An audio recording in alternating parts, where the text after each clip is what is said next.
Welcome everybody to Hey, a Tuesday live with Jen and Joe. Today we have a fun topic we're going to go over, which is our favorite. And this is what really changed everything for us was our rent to own business. How to make more money, way less headaches. And once we kind of discovered this hack, I would say this was a complete game changer for us. It Guys, really was. Yeah. we found out how to get paid to buy real estate. And we were like, wait a second, more people should know about this. And honestly, at first, I was like, well, should we keep this as a secret? But it was just too good. We had not to share. And we figured, why don't let the world know what you're missing out on? Okay. So obviously, how do Joe and Jen buy houses? When we first got started, we went to the bank. We had buying these fixer uppers in 2008, 2009, 2010 ish. We were buying these fixer uppers. We're doing about one a year, junkers. We'd make them beautiful, rent them out, and then we'd go to the bank and refinance it. And then we realized you're refinancing these loans for 20, 30 years. Before they're paid off, you're only making a few $100 a month on each one of these properties. And if the hot water tank goes, there's your whole year budget down the drain on one thing, right? And plus the turnover. Like people move out right Yeah, away. every time ripped up carpet, stained carpet, even if you clean it, still looks like They're not crap. going to pay the water bill, most likely. They don't pay the water bill. They leave that on you. How many of those have we paid? A lot. The house needs paint almost every single time. And what do you get when somebody rents your house? What do you get is like the security deposit, right? That's the security that they're not going to mess the place up, which is typically how much money? I'm sure you figure this out. 1 month's worth of rent. So if your rent's $1,500, the only thing securing them and from tearing the whole place up is a $1,500 deposit. And that's a challenge, guys, right? And the folks that we were renting to, we were making these houses beautiful, not like super mega high end, but they were definitely one of the nicer houses on the street now, very rent ready. One of our strategies we learned is not to put appliances in there, and that was a game changer for us. They had to bring their own appliances, which was never a problem renting. As much as that some people don't believe that, it's true on single family homes. Never appliances. That will save you a lot of headaches, believe me. And some money. And a lot of money. But when we were renting these houses, we really weren't making that much money. It was cool on paper. It was cool to brag to our friends. We own all these properties. But what was uncool was we weren't making that much money doing it. Bragged, but yeah. Well, there wasn't no bragging. But I mean, I had one of the guys I worked with is like, yeah. hey, the minute I know somebody who owns 5 houses other than theirs, I know I've got a real estate investor buddy. Ooh, yeah, real estate investor. Yeah. So not just buying a house on the side and, kind of doing that stuff. But, breaking it down, that's kind of what we're taught again, right? Like black and white, you buy a property from the bank and you put in a long-term renter and now you own some doors. And it was that. It was weird. It talks about cash flow and, are we actually making money and how much money goes back into these properties when you have to fix them up and fix the roofs and fix the kitchens and the toilets. And, we just spent $200 on the one rental that we have because the maple tree, of course, has a bunch of leaves and now the gutters are clogged. And then the next thing you know, the sink is clogged and I got to send a contractor over because I'm responsible for maintenance and repairs on the one rental that we actually have. Everything else we have is rent to own. All the other properties are all rent to own. We had one property we put a renter in because we had a 0% mortgage on it. And I didn't want our renter doing a rent to own and paying it off early. So we put a renter in that one. I mean, and just 2 years ago, it cost us $100, 4 years ago, actually. 4 years ago. Wow. It's been that long. Time flies when you're having Holy cow. 4 years ago, it cost us $100 because I was still in my old day job. And she says the furnace isn't working and it's the middle of winter and it's like 20 degrees outside. So she says, I'm going to call the local AC company, heating company, and get them over there. Come to find out. Go ahead, tell her. Oh, the batteries were upside down. In the thermostat. She replaced the battery in the thermostat and put them in backwards. And that's why the thermostat was no longer working. So we had to pay for It was like the coldest day, right? And so I'm like, we have to send somebody over. And the guy calls laughing. He's like, I'm really sorry, but I got to charge you. I think it was like we paid like $130. I was not excited to tell you about that phone call. The guy went there, took out the battery, put it in the opposite direction, and guess what? And $100 here, $200 there in the scheme of life doesn't seem like a lot, but that adds up door after door, property after property. And, those little bills can turn into big bills, really quickly. And the calls. And the calls. Yeah. I mean, what a pain. Yeah. So we had we had 4 active rentals, and we were just finishing up the 5th when we decided to switch everything over. And I honestly thought this man was so crazy. I was like, who on earth does rent to own? I've heard it's a scam. Like, even, like, you hear things out there, right? And I was like, just listen to the training. This is what we're gonna do it. So either you're in or you're out. And I was like, we're partners. We're in it. But we're going to do all 5 at once. How about that? Because all 5 at once. Either go big or go home, right? I guess that's the saying. So we went big, and we told all of our current tenants that when your lease is up, you have the right of first dibs if you want to do a rent to own, and if not, when your lease is up. And we gave them extra notice, so they knew. Yeah. We started planting those seeds early on, and quite a few of them actually reached out. They said they were going to move out anyway, and we were like, okay, well, this would be perfect timing. Easy enough. So what do we do is we had now 5 properties. We were offering them all rent to own with really not knowing what we were doing. But we did the thing. We posted it out there. We had a ton of responses, like overwhelmingly to like, I would be at my day job and I'm like, holy cow, honey, I was busy. I had 200 people reach out to me today. She's like, that's cool. I had 400 people. And I'm like, oh my gosh, to want to do rent to own. And that's when we kind of like tore the gates right off and realized we really had something special here. So I would say the biggest catalyst to making us do that switch was we got coaching. And what we learned was we buy with creative finance with terms, and we sell on terms. So we kind of like jumped in it a little bit, not backwards, but just differently. So we already had our rentals bought the traditional way back then, didn't know it had hashtag BRRRR, any of that jazz, but we had these properties, and the way we were taught is, if you find the right tenant buyer, you collect that large non-refundable option deposit, and then that will get put towards the purchase price when the tenant buyer cashes you out. But, every deal is different. Every tenant buyer is different. You don't know exactly how long it might take them, even though they might tell you it'll be a year. They could very well be there for the next 5 years. So we have a lot of our folks who are still in the original home that they moved into 5-6 years ago, and they're still renting to own. Now, since then, we've renewed their lease and the option price, right? So we keep the price and the rent current. But these folks know that they're not going to get a call one day and say, hey, I'm going to sell the house. I'm going to put it in the market, and now you and your family have to leave. Right. These families are making a home there, right? They're going to the school, their kids are, they're making friends with the neighbors. They have long-term plans here. So we really realized our clients, our renters were way different than typical tenants as well. So we fell in love. So what was the beginning of this like? So we have all these properties rent to own. We put all this marketing out there. We're getting all these leads coming in. Do you remember what it was like sorting some of that craziness out? Oh, it was insanity. Yeah, it was a full-time job that like both of us were trying to do. Well, I had a 2-year-old and a 4-year-old. So a little bit of preschool, a toddler, and then you were never home. So fielding a lot of phone calls. We did have some systems in place. We had this really amazing system called an IVR, which was a phone number these people would call. And I think it was Ron's voice. Yeah. And he would rattle on asking questions, and people could like leave information. It was very outdated. Interactive voice recording is what it's known for. Yeah. Again, this is 2017, right? So we've definitely upgraded some technology since then. But guys, we were kind of fumbling through it, to be honest. And so people would call in.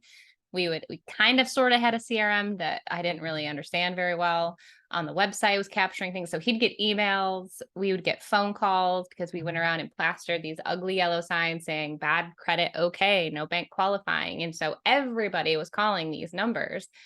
And I didn't really have a good, efficient way of returning those phone calls. So I would just sit there while the baby's napping and call every single person back. And I would get sworn at. I would get hung up on. You're a scam. I'm a scam. What are you people trying to do? And then I would stumble onto the nicest person in the world who really, truly has money, is looking for this opportunity, has some bad credit right now, so does need a little bit of time, and starts crying because they're so excited that they have this availability here. So the very first deal we did rent to own was one of our rental properties that we already had rented out. The renter decided, I'm not paying you last month's rent. Take that out of the security deposit because we're moving out anyways.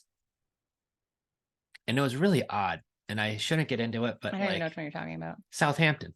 Okay, I thought he also stepped us on the water bill. So. Well, that's the same guy that's dating his son's baby mama. Well, now you're just getting into some drama. We don't really his can't keep up with that. New girlfriend is also his grandchild's mother. Hey, anyway, figure that one out. Oh yeah, wild. Okay, welcome to real estate. Trying to answer all these phone calls to keep that straight. Oh yeah, I remember this stuff too.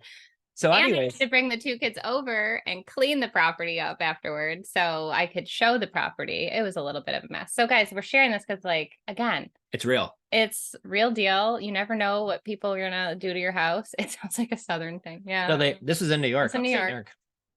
So that happens everywhere. Just a heads up. But what happened was they don't pay us the last month's rent. They say, take the security deposit as last month's rent, move out, left the place. Not great. Not going to lie. And we just put a ton of money into that house when we burned out of it. That one had the tree growing through the actual house. It was like $5,000 just to clear out the backyard. It was that bad. A gorgeous ranch. Yeah, we made this place absolutely stunning.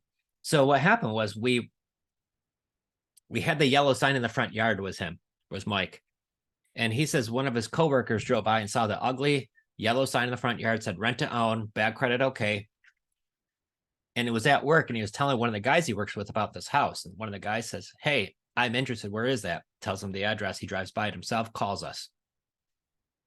And tells us he had, what was it?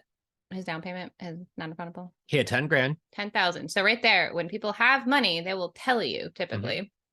And so right off the bat, like, he goes like priority number 1, right? Like, I think you ended up calling him back. Yeah. So I called him back and we did a virtual showing, which meant he went to the house. We just gave him the lockbox code when he got there. I wasn't there. Jen wasn't there.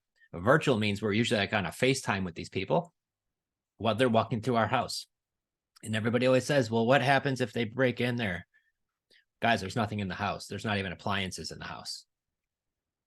So there's nothing for them to steal. They've already got a copy of the license, so we don't go show them. We let them go show themselves. But we listen on the call because I want to hear, did they like it or did they not like it? You'll tell within like the first minute.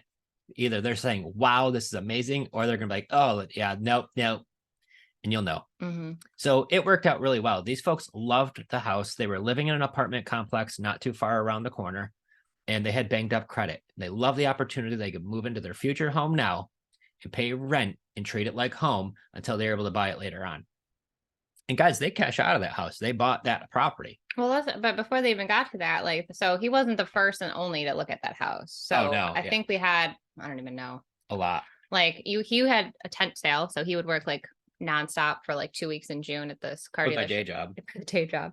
And literally, I mean, I'm trying to show this house to the point where one guy called me. He's like, I can't get in. The lockbox isn't working. So I pack the kids up. I drive over there, and come to find out one guy like tried to get into another person's house. So that was kind of funny looking back at that. I remember that. Because I was not on FaceTime back then. But this was, again, why now we've implemented better processes. So again, like, it's just like, guys, take the action. Imperfect, messy, massive action. We found out what worked and what didn't work really quick. So we end up meeting Mike and his wife at Tim Hortons. So for some of you who don't know, that's a coffee shop.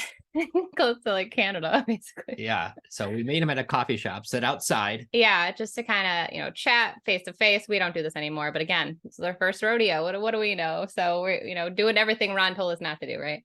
Because that's what we did. He actually says once they've gone to see the house that you should meet them to do the initial deposit, which we did. I feel like now we've streamlined things a lot. Yeah, better. we do it all virtually now. But they were the sweetest couple. They actually lived in an apartment complex down the road, and they were so overjoyed to be able to move their family. I think the grandmother, his mother, or somebody was moving in, and they were just so sweet, and collected a little bit of a deposit that day. I think we got $2,000 down that day for just the deposit, and then they gave us the other 8 plus first month's rent at closing at the attorney's office. When they did not the closing, but when they signed the paperwork for the lease and the option price.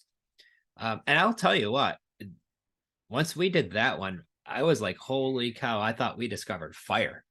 Like So the imagine the feeling, I first, remember going to the bank and being like, oh my gosh, like we just got $10,000 to help somebody move into a house, and now they're going to pay us monthly and take care of everything. And like, this is a real business. Like that was like I remember like pulling into the drive-through at the bank. Do you remember that? feeling badass, weren't you? It was just such a great feeling. I'm like all around. I'm like, oh, and like we drove by and like we even said hello to them to get the lockbox, and they were like, come in, and they gave us this tour, and they already made it home. Big party they were having, and just like welcome everybody, into the neighborhood. It was just really cool. So I'm not going to sound like whatever, but like I'm Italian, okay? Italians, they have like a second living room in their garage. Guys, they had that set up in like 10 days. Yeah, they did. Like legit. Like I go over, they're like, oh, come right on in. Like, come on, have something to eat. You want some cake? Here, have a drink. Sit down. They got the tables, the TV, the couch. Like, I don't know if it's just an upstate New York Italian thing or not, but it seems like all of them we all had living rooms in our garage during the summertime, and they were like moved in. This was home. This And not wasn't just a every rental. deal was like this by any means, but that first deal, like I just truly remember, I remember every little detail of it. Oh, it was awesome. Yeah. And they treated it like their own home, and, just always paid on time, even got like a Christmas card from 1 year. So, when you are working with these people that just are awesome people, they just need a little bit of time to fix their credit. Because I think like when you really got to flip your mindset a little bit when it comes to rent to own, because so many people, when you're just renting, like all you care about is the credit score. And here it's different. And again, there's things you can kind of put in place there to kind of keep an eye on it. But yeah, that was the one thing we flipped it up. yeah. Used to be, we used to have a credit score. It had to be a certain range or higher. If they had bad credit, I didn't want to rent to them. Right. So we had to have references and all this stuff. You know what solved all of that? $10,000 down on $130,000 house. Right. If they had banged up credit, well, what does that mean? Did they just have like a medical bill, but typically they were good people? Did they have maybe a sickness in the family or a death in the family, and all of a sudden they had to go through a bankruptcy or something like that? But they're typically good people, have good jobs, have good income. So if your credit score is in the 500s, guys, we didn't mind, especially when they had these non-refundable option deposits. I know a lot of times landlords have to verify income and all of these things to make it really tough to jump through all these hoops. Mm-hmm. We had one woman, we go over the one in Titus Avenue. Mm-hmm. They Yeah. just bought their house. And like, what a hooray that was. Like, I shared that story on my Facebook page, guys. This woman, great woman, lost her husband. One moved back to Rochester to be closer to the kids because she lived out of state. She came in. I have Crohn's disease, guys. I was sick in bed that day, having terrible stomach pains. And I still remember when she reached out, she says, hey, I want to look at your rent to own house. The first one we had available, she went to it, looked at it, and said, no, this isn't really fit for what I'm looking for. Do you have anything else? I said, as a matter of fact, I do. I have another one on the same road, just further down. She called back and was like, oh my gosh, this is my house. This is it. I see the nook where I could write my books. I'm a writer. This is it. I said, great. How much money do you have? She was like, I've got 30 grand down. I was like, great. There's a Starbucks down the road. Let's meet there in like 20 minutes. And it didn't matter how sick I was, guys. I got out of bed because I was like dying. I felt like met her at Starbucks. And this lady, I thought she was going to give me like a $2,000 deposit like our first people did. She gave me a check for the 30,000 plus first month's rent. It was a check for almost 32,000 right at Starbucks. I was like, oh my gosh. Mm-hmm. Right. So that was what, September 2017? Yeah. Mm-hmm. Yep. And she got to get a beautiful house. They just recently bought that too. So once that was the third deal I think we did. The third tenant we placed. Because there was one we just rehabbed. We renovated it, and that was a mistake where we kind of jumped the gun and put a tenant buyer in quickly instead of showing it more. So that if I could give you a piece of advice for taking notes or you're watching, don't take the first person that walks through the door. And definitely don't take someone with less than really what you should, because you could learn some lessons from that. So, and the reason we had a kind of a formula. We bought a lot of houses, and what we've realized is when you buy a piece of real estate, you typically need about 10% down. By the time you do your 3.5% down, You put in the first year of property taxes, you put in the insurance, all the closing costs and fees and all that, it gets close to 10% of the selling price. So ideally, when we were talking with tenants, if it was a $200,000 house and they had only $3,000 down, that was never going to cut it because 10% is about 20,000. Right. So I didn't want to put somebody, and Jen didn't want to put somebody in a bad situation where we couldn't deliver if they've now fixed whatever it was that was broken that stopped them from getting a house. And I would think that was one of our biggest examples is we let a house a couple times sit a little bit longer just to find the right tenant. Yeah, because if you put someone in too soon, you don't collect enough down. Either like they don't have enough skin in the game, so they don't care if they stop paying you rent, and then maybe leave bacon on the stove and accidentally Burn the place burn the place down, which all worked out in the end. But these are just the real life lessons. So, having kind of a plan in place, making sure you can pay the mortgage a couple months if you need to, in order to find the right tenant buyer. Because it's, in real estate, I think what happens too is we get very focused on getting something quickly or doing it really quickly, and then we get frustrated and then we quit. Where if you kind of look at it as real estate is a long-term game. And if you can just learn to be patient and learn the ins and outs of it, you'll find the right pieces to fit your puzzle that you're in right now. Because it is kind of like a game in a sense, if you think of it. Like, how do I make this, fit that? So, but the average time does change. Like, I can't say it's always going to be 3 months. Can't say it's going to be in the first month. It just kind of depends on the market, how much marketing you're doing, and who comes across your desk really, and how quickly you can get in and how much money they have. Yeah. And I'm picky. I know Jen is too, Yeah. because, if you have a $200,000 house and somebody has $3,000, like that doesn't work. I'm looking for somebody who's got closer to 20,000 on up. If they've got 15, I'm definitely looking at it. Right. So what are the 3 ways, babe, that we make all this money with rent to own? Well, I love the way that you explained it before. Like you do make money like as if a wholesaler was getting an assignment fee. You get money like a landlord, cash flowing, and then you also make money as if you were a flipper at the end of it when you cash somebody out. So you make money 3 different points in this whole entire transaction. And one is as soon as this person moves in, they've handed over a large non-refundable option deposit. And again, you want as much as possibly can. When they start saying, well, what's the least you need? Well, you're buying a house. So like Joe just explained, if you need to rewind that, definitely do. You're going to need a lot of things to come up with at closing. So we're going to try to check that box right off. Before you even move in this house, I want to make sure you have enough money to go towards that down payment when they go and execute this option to buy. Yeah, because if I pull up your credit and you're at 520, you're not qualifying for a mortgage now. But if we sent it to the company, they say, Joe, Jen, they'll be ready in 18 months. They're going to be mortgage ready as long as they do these things. And they say, yeah, we could certainly do that. Right. You could have somebody mortgage ready in most situations within, 6 months to 18 months, 2 years typically. So once we go through all of that, right, and we fixed all the things, guys, if they don't have money to close because they only gave you $2,000 down, as much as all the stuff you fix, it's never going to work. And you're going to put everybody in a bad spot. Yeah, if they don't have it now, they're not going to have it later. They're not going to have it later. The lotto never hits. All the things don't happen. And you have to be cognizant because again, if you bought this on terms and you've got a seller waiting and maybe you only have a 7-year term with a 2-year extension or something. So the big thing is when we buy a house, we get paid a large non-refundable option deposit when they move in, $10, $20, $30, $40,000 versus the standard 1 month's rent. We're already up a whole bunch of money. Number 2 is we make that monthly cash flow on the rent. Obviously, we're renting it to them higher than what we're paying out. Difference is with rent to own, our tenant is responsible for all maintenance, repairs, utilities, all of that stuff.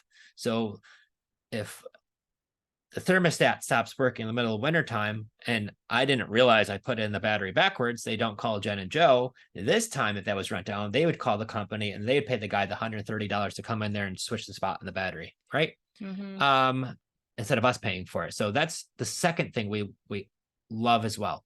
Now, we just typically charge market rent. We don't do anything crazy and charge them, whatever, 10,000. No, it's not like that. We just charge market rent. However, anything they pay above their rent could get added to their non-refundable option deposit. So we have some tenants paying a bunch over every month. Super helpful. You're going to cash flow more this way without the headaches. So when we're looking to scale and you want to grow, what better way to do that without getting rid of the headaches and making more money per month and getting large chunks of money? Now, guys, all of the money you're collecting, your accountant talked to him about it. I'm not an accountant, but I'll tell you what our accountant says is, Joe, because that money is non-refundable, that means that we're going to count that as income for you now. So you get taxed on it when you collect it, not if they buy the house later on. Right? Speaking of, I got to write that down for our accountant when I get on the ones that cashed out this year. Yes, thank you for that. So we get counted on all that income when we collect it. Somebody gives you 25 grand to move in, but they don't buy the house for 4 years. She's still going to tax us in the 25 grand this year for our income. So that's okay. But we got that big monthly check. We got monthly cash flow higher than typical because we don't have the expenses and we could sometimes get over. And then I know what everybody freaks out about. I'm gonna lose a door. What happens if they buy it? You know what? That's a great question. It guys. is a legitimate concern. I get it. It's super trendy to have like 5,000 million trillion doors. You know, it's also super trendy is to get big old checks. I know. I don't know if that's caught on yet, but it should. All of you should be getting big, gigantic checks. Okay. So what happens? We just had one buy out their property. And you know what I hated about it? I know. I know what I loved about it. I loved our check. I love we helped somebody turn from a renter to a homeowner. Super awesome. High fives, hugs, pop that cork. We're celebrating tonight, right? So we made a homeowner. The thing I didn't love was we bought that property with only $100 down with creative finance from a seller who wanted to get rid of it. The interest rate was 2.75. And we were cash flowing about $1,200 a month because our payment was only $1,700 and we were charging, we were cash flowing that much. Oh, I totally messed up. I thought it was like 400. Oh, wow. Oh, we were charging $3,000 a month. What I The thought. payment was only $1,700. Yeah. Okay, yeah. Sorry on my Instagram. I spoofed that one up. It's all right. There's only, you know. But can we explain before we get, because I want to actually break that one down. It's like one of our favorite deals, happy, sad, all the emotions. But how is it that we're making this big chunk at the end? Like, where are we getting this $87,000? Like, where did that come from? So great question, guys. The seller wanted $290 for their house. He said, I know it's worth more, but I want to get this thing gone. It's an Airbnb. As long as I get my number, I'm okay with $290 because I only bought it for $250 a couple years prior to that. I said, awesome. He had $60,000, $65,000 of equity left in the deal. I asked him, how long are you going to give us? He said, I'll give you 30 years till you get me cashed out. Love it. No money down, $100 deposit. So we get it for $290. We put it on the market rent to own for $400,000, which that's what it was worth. That's what it was worth. Our renters moved in. They gave us 25 grand to move in. They gave us the $3,000 for first month's rent. So we got a check for like $28,000. Then they paid rent for the last few years. We were cash flowing $1,200 a month, every single month. High five. Love you, honey. Right. But then when they finally bought it, yeah, they still owed a whole bunch of money on it. Why? Because their price is $400,000. They've got $25,000 down. The mortgage person who worked on the deal showed the 25 grand down, showed the price, showed all the closing costs, what their mortgage was, all this. By the time we did our end of what was left over, plus what we bought it for, we paid down that payment for the last few years. Mm-hmm. So our number went down a little bit. So our final check was 87 something. 87 something. 87,500, 87,600. Without having to list it on the MLS, there's no realtor fees, no other commissions that went out, none on that. And then let's say that we didn't do rent to own, and we did get this great deal from the seller who no longer wanted to be the Airbnb owner, and we just place a renter. In this situation, it was in the city of Rochester, and there's a lot of stipulations in certain areas, in Rochester, New York. It's one of them in downtown. So if we had a renter in. Yeah. So here's what Jen's saying was we normally buy houses out in the suburbs. This was in the city of Rochester, but in a swanky, nice area. Yeah. The city does a walk-through C of O inspection every 2 years. They just did one, but the fire marshal lives on the same street and got mad at the previous owner that they were renting out as an Airbnb. all these cars coming and going, people partying. So what does he do is he sicks one of the city employees, code enforcement, on this guy. That's why he really wanted to offload it on us so quick and cheap. And he stopped Airbnb it. So he's making this payment on this empty house. So he had high motivation. Great guy, but this is what truly happened. Yeah. So unbeknownst to us, what's going on, we find that we buy the house, we put in a rent-own buyer, and then the city starts reaching out to us and saying, we want to do a C of O walkthrough. We think you have a kitchen in the basement. I said, well, I don't have a kitchen in the basement, and I have a current C of O in there, so beat it. You're not walking through until it's time for you guys to do your inspection, and I've got like a year left. Well, what do? They go knocking on the door.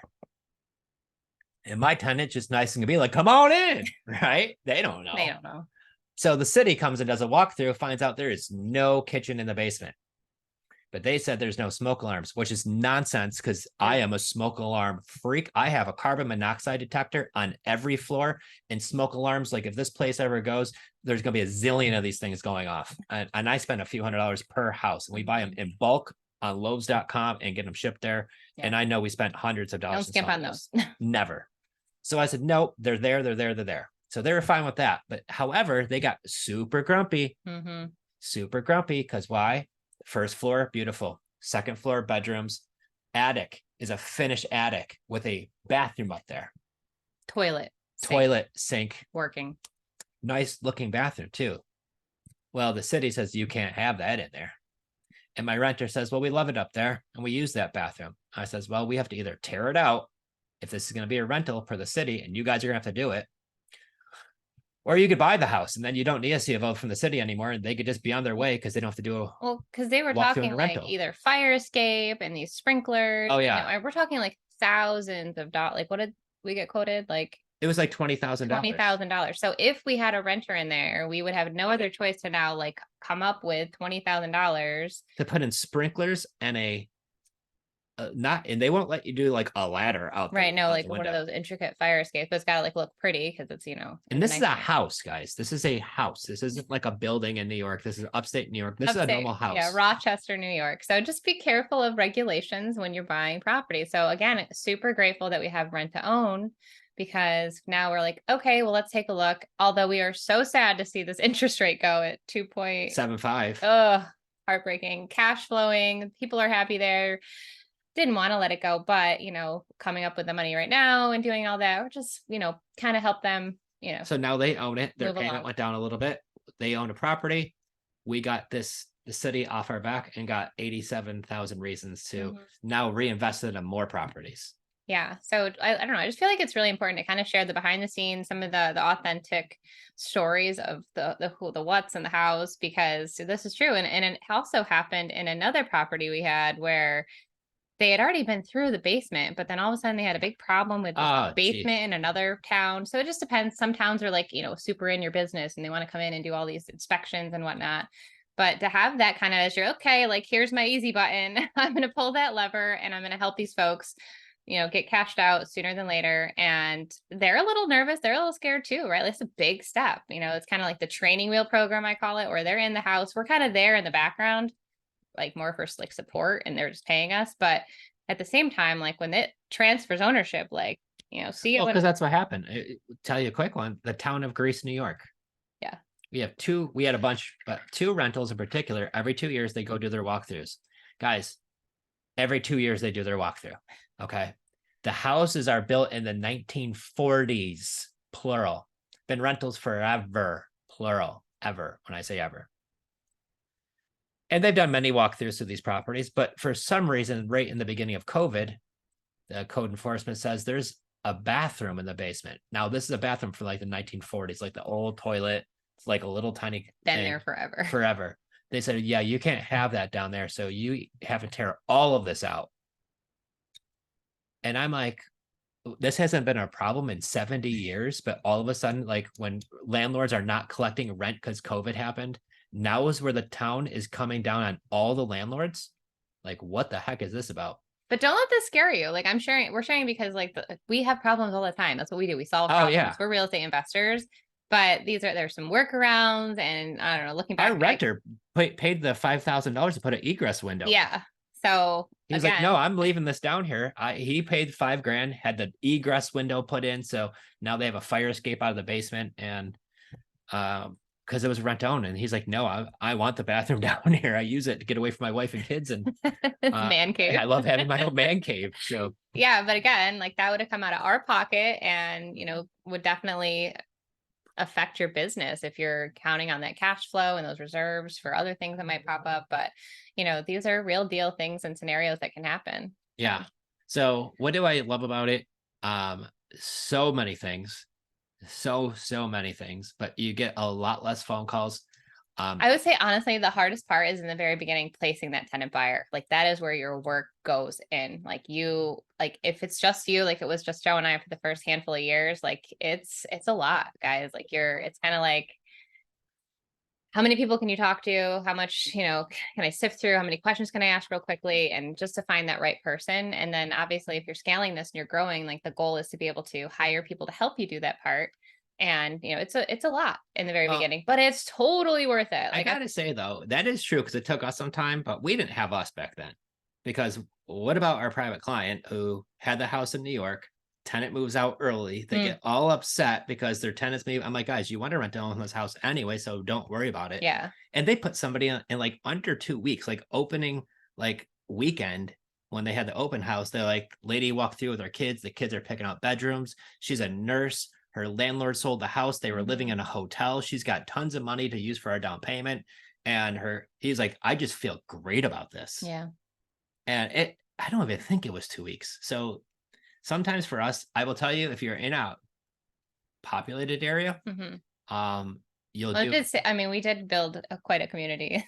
Well, they did get to piggyback off our stuff too. So say after 5 years, there's a little bit of a 7,000 person following now. But not saying that that's where they came from, but yeah, no, like sometimes like it happens like that, but for the majority, I feel like. And now they're loving us because they were discouraged. collecting $1,100 a month for rent, and now they're getting $1,600. Yeah. So fantastic. We should have them on telling that story. I know. It's good. It was really cool. So this is some of the reasons why we love it, because we help renters turn into homeowners. Worst case scenario, you lose one of your doors, you get a big old check. So you get a whole bunch of things to wipe away your tears with. You can buy Kleenex, a lot of it. But the other thing that happens that we don't talk about a lot, why do we choose rent to own over just selling it to them with seller financing? Well, the reason why we learned was because if, say your renter doesn't pay, and now the honeymoon's over, and now you're finding out the ugly side of who you're with, right? If that happens and you have to do the breakup, what does that look like? Well, if I sold them the house with seller financing, I have to foreclose. That is a big, ugly process. If I have to evict somebody, like with rent to own, it's ugly, but it does look a lot better than the prior, right? So unless you're in Texas, y'all Texans could foreclose on like 45 days down there. But the other 49, we're not so lucky. So there, we love rent to own for that. But then we also have one of our tenants that just recently we've had this happen a few times, guys. Somebody gives us 10, 15, 20,000 moving one of our houses.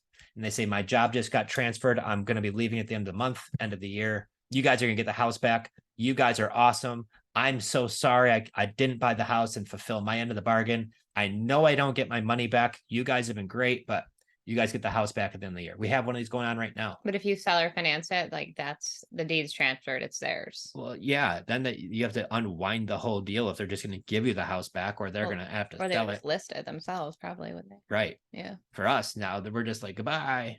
Right. Congratulations on the new job. That's awesome. And I'll be honest with you guys, on our deal that we're doing right now, we just told the guy, if you leave the place really, really nice and pay all the rent till you're done, we'll give you $2,000 back just to help with the move. And I know we'll get somebody who'll give us 15, 20 grand to move into that house for sure. So, looks like we got a new deal, dear. DocuSigns are blowing up over here. Where are we buying now? I got to take a look. But yeah, the whole goal is, if you're buying creatively, right? So you're not, having to purchase, through a bank, or, you can even go off market direct to seller. The goal is to try to get 90 days till first payment. And that is giving you enough time to find your tenant buyer to be able to set things up. But in some situations, you have to be super mindful, because we've come across some sellers who are starting to fall behind on their payments. So they don't have 90 days to give you. So that's why you just have to really, again, call it the playbook, because it just depends on the situation and what play you're going to run there. So you could definitely try for a little bit of time before that first payment being made to the bank or to the seller if it's seller financing, but got to be mindful of that. Their Pensacola deal. Oh, nice. Oh yeah. All right, cool. So that's really the gist of rent to own. We love it. We do it. We teach it. I need to count. I don't even know how many we've actually cashed out at this point. And somebody laughed. They were like, that's more than I would have thought. But if you're doing it the right way, Yeah. again, we're not collecting $2,000, $3,000 down and then kicking people out. Like that doesn't sit well with us. So yeah, what gets the bad Nobody rap? wins, right? Our whole thing is everybody should win. So the negative of rent to own, the bad rap, right? I hear a bad rap about rent to own. I'll tell you what it is.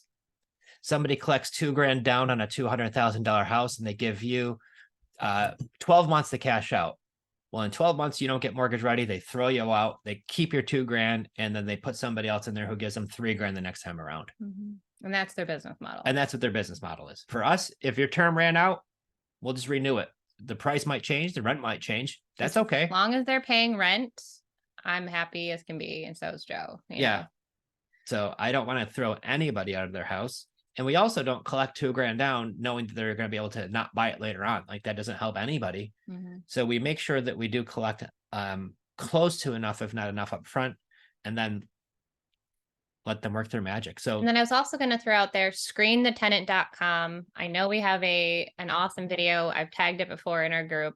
Paul Ritter, he's been in our back pocket since we've started, recommended through all of the investors who do, lease options, rent to own, but they do that really thorough, formal background check, credit check, debt to income ratio, because I know we've spoken about it before, but if you have somebody coming in with $25,000, $30,000 down, but that monthly payment is going to be hard for them to make, like you can't put that person in that property, guys. So as great as 30 grand sounds, we've actually turned that away. So yeah, we've had some situations. One example I think of was our house in Henrietta, where the gentleman got into a car accident, went through some bad stuff, but got a big check. Wanted to use that for a house, but he didn't make hardly any money. He had a small part-time job, and there was no way he was going to afford the monthly rent, better yet, able to qualify to buy the house. And I was like, I don't feel comfortable doing this. Like, this is not a good fit. You're never going to buy the house. You're not going to even be able to pay rent. And eventually I'm going to have to kick you out and then take your money. And that doesn't feel good for anybody. Yeah. So not on this one, but maybe we could find what's less expensive that would kind of fit for what you're looking for. And we could look at that. Right. And he actually became one of our very best. Like he was like, hey, Joe, and was sending us leads like all the time. He was driving around all the time. We became buddies because I was truthful upfront with them, and that's the way to do business. Yeah. And I saw a comment saying like these deals are hard to come by. They are if you tell yourself they are. Like, I know this market's crazy. We've been in it now for a little while and we've seen the market go, woo, right? So if you tell yourself it's hard and these deals aren't out there and nobody would, let me buy their house creatively, then you're right, guys. I'm not going to sit here and argue with you. Totally not going to argue with you. It doesn't work in your area. I hear that one too. It doesn't work in my area. But if you are open-minded and you're optimistic and you learn the right questions to ask and you just don't quit and you constantly put it out there all over your social media pages and you tell all your friends and family and you drive around and you actually call the for sale by owners and you ask them those 10 questions, you might be surprised. Guys, I mean, they're dropping it in our Facebook group all the time. Complete strangers like, hey, I heard you on Bigger Pockets. I downloaded your script. I did the blue ad and I got leads and I just made a deal. I have Mike here. I don't know if he's still with us. He said, I got a property under contract using the Facebook ad. Now I need to find a tenant buyer. Interested in any tips for marketing the property to a tenant buyer? Thanks, Jen and Joe. Go, Mike. Heck yeah. Great job. Yeah, I just put rent to own. Go to 585 Rent to Own on Facebook. That's our Facebook page, or 585renttoown.com. That's our website. But if you go to our Facebook page or Facebook group, 585 Rent to Own, everybody, you'll see the deals. You'll see the how we market them. The comments that we get are out of control. That's just a small little Facebook group we started because 585 was Rochester where we first started it. Now we do this all over the country. Yeah. So you'd want to, like, wherever this house is, like, go join more Facebook groups, go post in there that you've got a beautiful house and that you're looking for someone to be able to rent it without bad credit or without credit. Because And like we've got one in Cleveland we're going to be buying soon. Once he figures out his situation when he's moving. yeah, And when we do that one, we're just going to join a bunch of Facebook groups in Cleveland and we that got are one possibly in Bluntstown here. Bluntstown, Florida. Bluntstown Batman. Yep. We get some fun ones, gang. But I will tell you, I've been doing this for a long time. Yeah. We don't pay a realtor. We don't have a property management company. Like, guys, don't overly complicate it and don't take more money out of your pocket. Now, if you have the ability to pay somebody else, you can. But again, Joe and I, like, we just we're scrappy. We bootstrap. We just get the thing done, no matter what it takes. And that's kind of the mentality you have to have, especially if you're going to stick it with this business. And we don't have a property manager. No, we finally got to the point where we needed an assistant. So she's like helping me. Because once you hit like, I'd say over 20 properties, it gets a little, So yeah, when you do, that's helpful, but we've never had a property manager. yeah. We have houses all over that we've never even been to. We've never seen other than like videos and pictures. We've placed tenants in them. We've done walkthroughs with them. We've done small repairs if we need to some of these properties. Never seen them.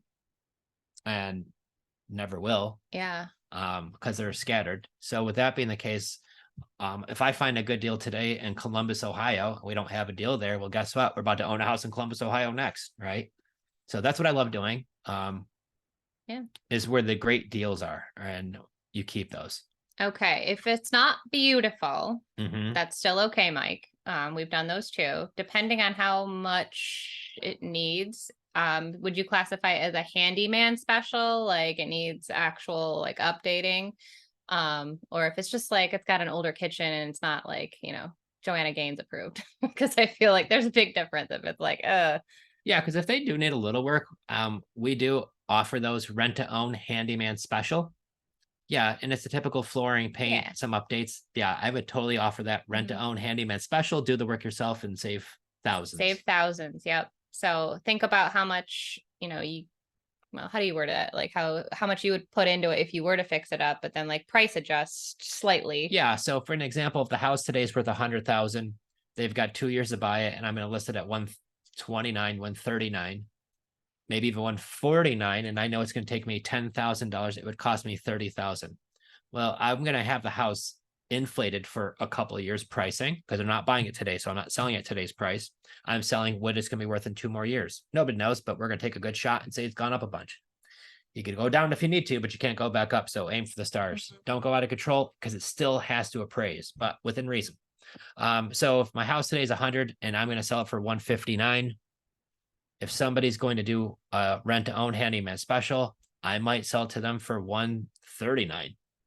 If they're going to go in there, paint, do all the stuff, and I don't have to do any of the stuff, right? Because they're going to go do that. They're going to give me 10 grand to move in, maybe less because I was going to say, yeah, you might have to be flexible on the non-refundable option because they're going to need money to fix it up, but then also just be cognizant of who you're putting in there. You might find a really awesome contractor who's looking to do the work himself and, save. Self-employed contractors are, it's tough for them to get a mortgage at one point. So if you could get them in front of the mortgage person when they first move in and say, hey, in order to qualify for a mortgage, you have to do one more roof a month, right? Or whatever that looks like in order to get your income high enough to qualify for mortgage. And then for the next couple of years, they're going to work on getting one more roof a month. And meanwhile, they've done this house beautifully and you didn't have to do it out of your own pocket. Yeah, because the truth is we've spent the money and fixed the house up, brand new carpeting, only for it to be immediately ripped out because they wanted to put in like wood floors. So there's that. When you're offering rent to own, people want to make it their home. So remember that too. You might have to paint the vision a little bit, like, oh, imagine what you could do with this, and that. But if you do fix it up, they'll probably redo it anyway. We've had too many of those. I was hoping to sell with seller financing, was purchase subject to with a low interest rate. Well, you've already stopped right there. If you've got it at a really low interest rate, I want to keep that. Yeah. I want to write off the depreciation. I want to own an asset that cash flows that has a really low interest rate on there. I will rent it to them until they're able to buy it. But until then, I still retain ownership of it because I like those low interest rate cash flowing properties.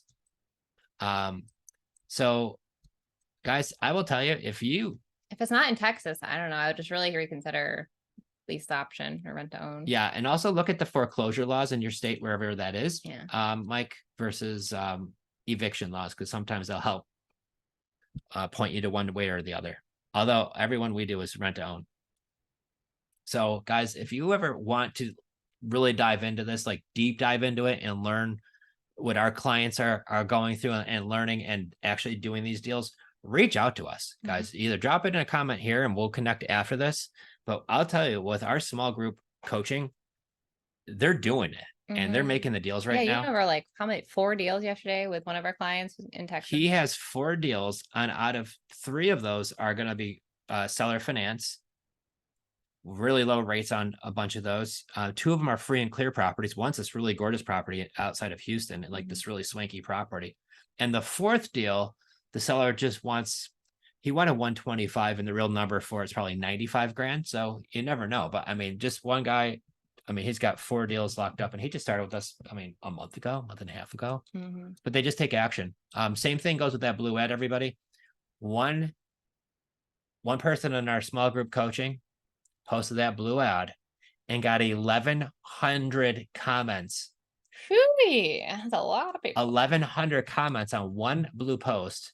And I've got some of our private clients here right now, so they will, because they were in that meeting, so they will admit. And that's like the hard part. Like it's a good problem to have, but man, you start getting that many people you're trying to follow up with. You're like, how do you follow up with 1,100 people? And let carefully. me ask you, and how much would it cost you if you were doing PPC advertising or yellow letter mailing or mails or cold calling to get 1,100 people reaching out to you? Or even Facebook ads. Yeah. And all that. Like, how much would that cost? And she got it for free. Yep.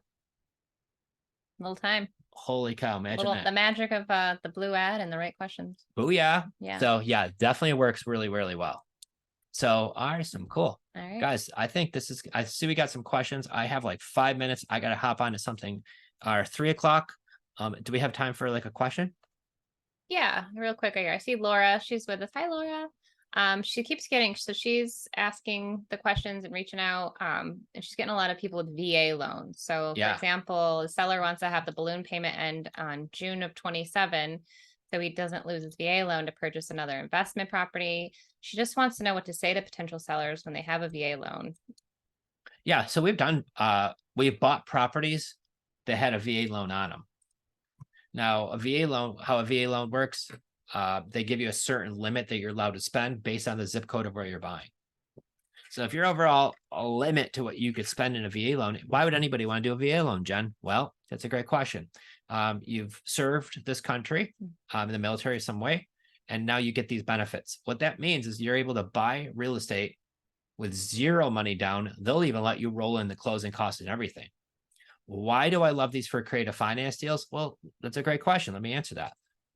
If somebody just bought a house for 400,000 because that's what it was worth, and they financed the full 400,000 and they rolled $6,000 of closing costs into it, they owe 406. Now, what happens if it's 7 months later and they want to sell it and they list it for 425 and doesn't sell? They list it for 410, doesn't sell. Now they're down to 400. If they have to take out a commission and closing costs, they're gonna have to write a big check. Why? Because they borrowed way too much. So we come across a lot of people who have a VA loan who are what they call underwater or upside down, where they owe more on the house than what it's worth. Now, in the last 2 years, 3, 4 years, that was okay because houses were appreciating so quickly. If that happened, I could usually get it sold quickly and I'm okay. But right now, the market's slowing down in most of the country.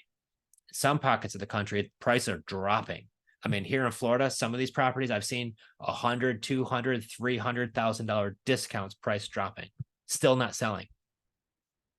So what happens if I find one of these deals? I'm calling every one of those. Those are some of my favorite. Now, the only issue is if they need to use this VA loan to buy their next house, right? So say that doesn't work, right? This house isn't selling.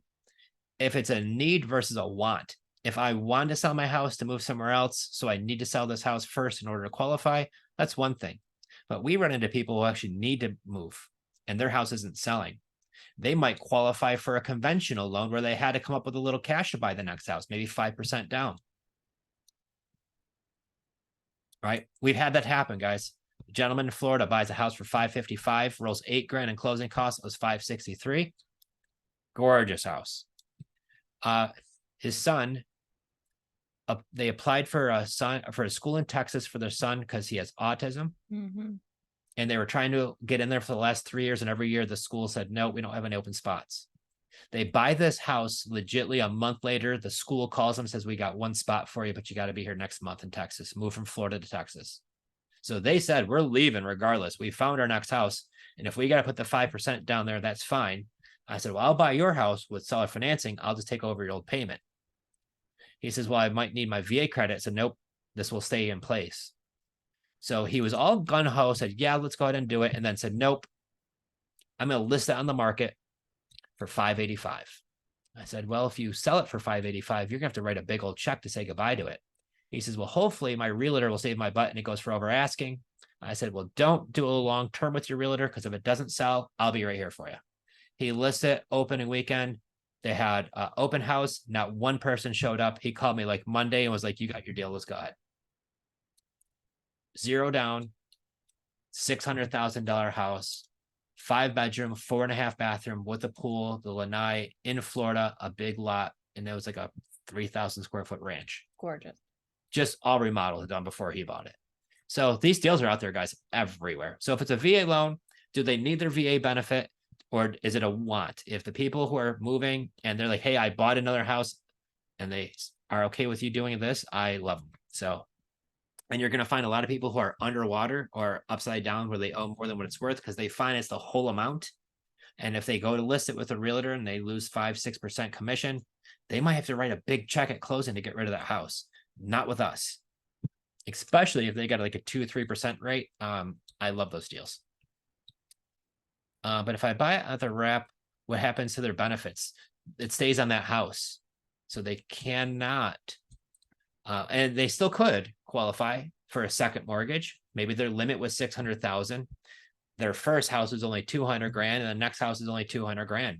They could qualify for a second VA as long as both houses combined stay under their limit.